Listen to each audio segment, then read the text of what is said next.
Hi, this is Daylene Barton with naturalfertilityinfo.com, the 21-day fertility diet challenge, and the natural fertility community. Today's Thirsty Thursday, I thought I would just write an article that was a little bit different, not so much focused on the nutritional value or the fertility benefits, but more just of a blissful, dreamy state. And so I'm going to make a Blackberry Reverie Fertility Superfood Smoothie. And blackberries are one of my most favorite fruits, and it's because they remind me of home. Most of my adult life I lived in Portland, Oregon, and in Oregon blackberries just grow wild everywhere.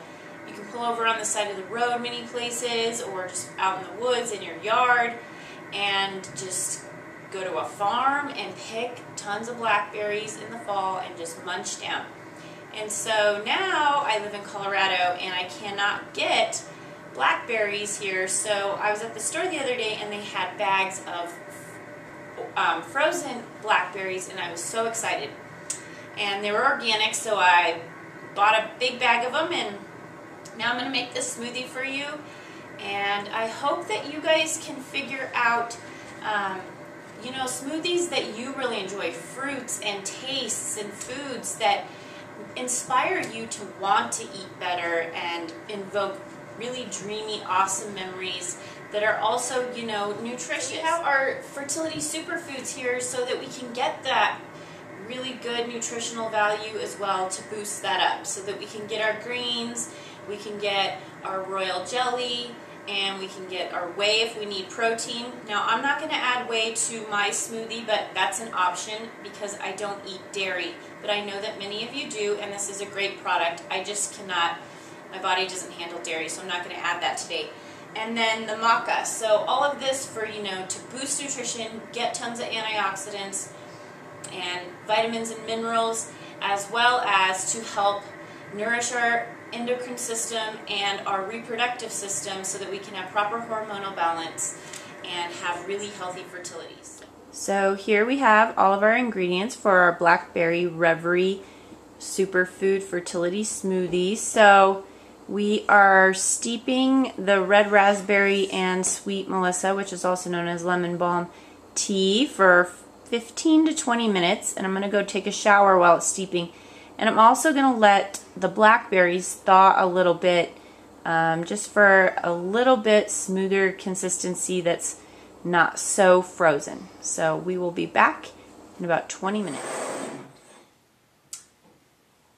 So now that you've seen all the ingredients that we're going to put into the smoothie, and you've had your tea steeping for, 15 to 20 minutes minimum. Now, if you only do it for 15 to 20 minutes, you're going to want to maybe put it in the refrigerator or freezer for a little bit to chill it. I've let it steep for a little bit longer while I was setting everything up, and it's almost to room temperature. It's slightly warm, which will help with the frozen blackberries a little bit. So what you're going to want to do is you're going to want to strain it off. Now, if you've done a tea ball or a bag or something, then you won't need to do that.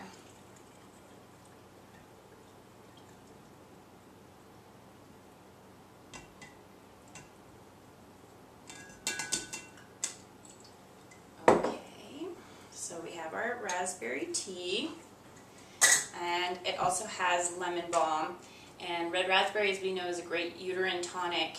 And we've been focusing on this Thirsty Thursday a little bit on testing the waters of trying to use herbal infusions for fertility to add to our smoothies instead of milk or, some other type of liquid like juice. So I'm going to make our smoothie now, and we're going to add about 3 to 4 cups of frozen blackberries. These are huge. These are awesome.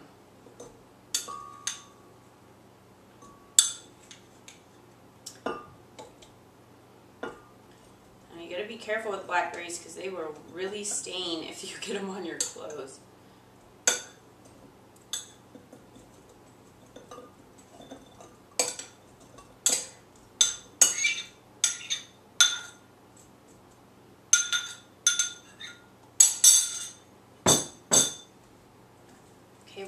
add a banana.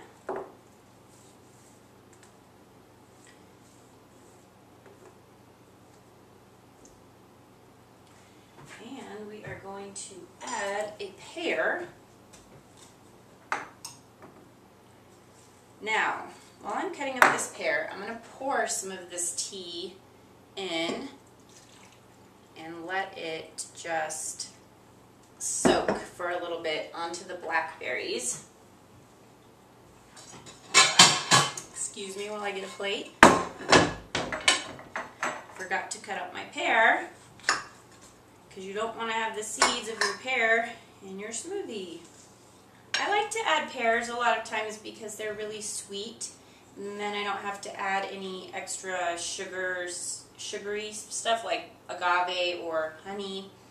You know, dates are another good option if you can't get a ripe pear. But you can, depending on your taste and getting used to smoothies, you can add a little bit of agave, stevia, or honey. Okay, so we've let that soak for a little bit. Now, a couple people were wondering why I always make such a big batch of smoothie, and that's because I always share it. Now, you could cut this recipe in half.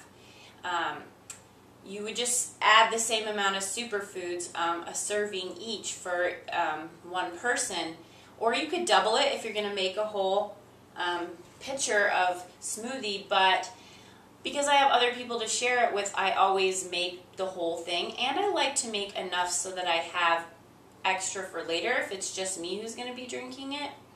And then I put it in another mason jar and I cap it and I put it in the refrigerator in the back. So you can, you know, half the recipe just for you, or you can double it, which most of my recipes are doubled. So next we are going to add our Fertility Superfoods.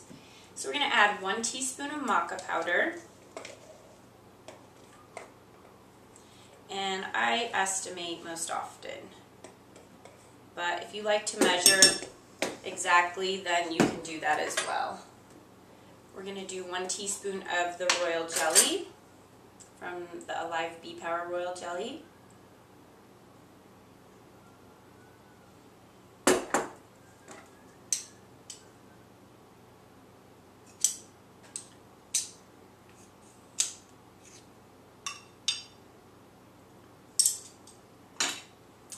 And we're going to do 2 teaspoons of the ultra greens.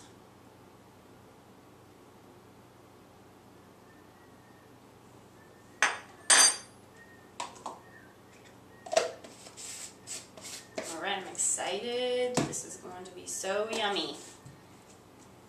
Let's see. Add a little bit more liquid.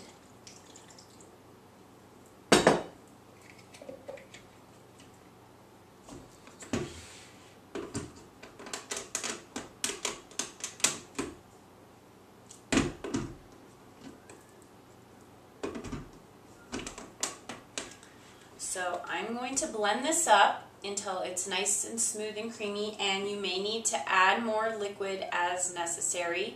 Before you begin to drink it, taste it, see what it may need. You know, you could add a little bit of agave, but with the banana and the pear, it should be the perfect consistency and taste. So I'm going to blend this up and I will be right back. Alright, our smoothie is completely done. Ooh, this looks so good.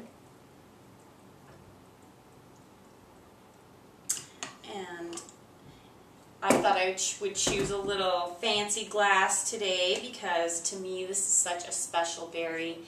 And I want you to think about a fruit that really, that you love, that you would enjoy eating a lot, and that evokes wonderful, dreamy memories of, you know, days gone by or friendships or something. We want this fertility journey to be a place of support and stability and a place to vent, but a place that's going to evoke good, strong memories for you later in life. So You know, we want you to be drinking things and eating things that are going to not only nourish you, but to be really something that you really enjoy, so that you can begin to have really good habits. Because if you don't like what you're eating and it's not tasting good, even though it may be healthy, you're going to associate negative thoughts with it. So, you know, be creative.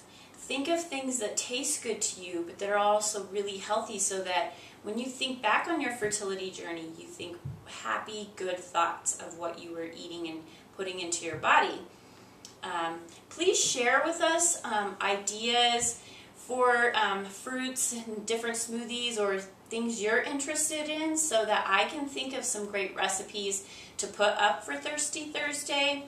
I wanted to mention that we are now carrying red raspberry leaf in our Natural Fertility Shop. So I'm going to put the link at the bottom of this video, as well as at the bottom of the article that I wrote that goes with Thirsty Thursday. So I hope you have a fabulous day.